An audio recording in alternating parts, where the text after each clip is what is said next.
അപ്പോൾ welcome back to our travel series. ഇപ്പോൾ നമ്മൾ ബോഡിമട്ട് ചെക്ക് പോസ്റ്റിലാണ് കേട്ടോ.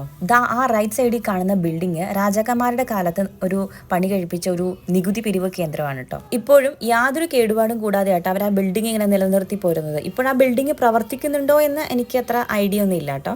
ഇവിടെ എത്തിയപ്പോൾ തന്നെ ഒരു തമിഴ്നാട് വൈബാണ് കേട്ടോ. ചില സമയങ്ങളിൽ നല്ല മഞ്ഞ് വരുന്നുണ്ട്, ചില സമയങ്ങളിൽ വെയിലും തോന്നുന്നുണ്ട്. അപ്പോൾ രണ്ട് ക്ലൈമറ്റ് ഇങ്ങനെ മാറി മാറി വരുവാണ് കേട്ടോ. 2 കൊല്ലം മുന്നേ ഇതേപോലെ യാത്ര നടത്തിയിട്ടുണ്ടായിരുന്നു കേട്ടോ. അന്ന് ഉമ്മച്ചിയുടെ വലത് കണ്ണിനായിരുന്നു കേട്ടോ സർജറി നടത്തിയിട്ടുണ്ടായിരുന്നത്. ഇന്ന് ഇടത് കണ്ണിനാണ്.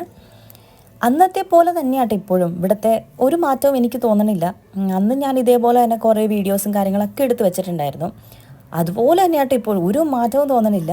ആമി നല്ല ഉറക്കാണ് കേട്ടോ. അതാണ് വീഡിയോയിൽ അവനെ കാണാത്തത്. ഒരു കയ്യിൽ അവനെ താങ്ങി പിടിച്ചുകൊണ്ട് മറു കൈ കൊണ്ടാണ് കേട്ടോ ഞാൻ വീഡിയോ എല്ലാം ഷൂട്ട് ചെയ്തുകൊണ്ടിരിക്കുന്നത്. വെളുപ്പിന് എണീറ്റുകൊണ്ട് തന്നെ അവന് ഉറങ്ങിയില്ലെങ്കിൽ പിന്നെ ആകെ പ്രശ്നമാകും. അതുകൊണ്ട് അവൻ കിടന്ന് ഉറങ്ങിക്കോട്ടെ എന്ന് വെച്ചാൽ ഞങ്ങൾ ആരും ഡിസ്റ്റർബ് ഒന്നും ചെയ്യണില്ല കേട്ടോ. അങ്ങനെ നമ്മളൊരു 11 മണി കഴിയുമ്പോഴത്തേക്കും സ്ഥലത്തെത്തുമെന്നാണ് പ്രതീക്ഷിക്കുന്നത്.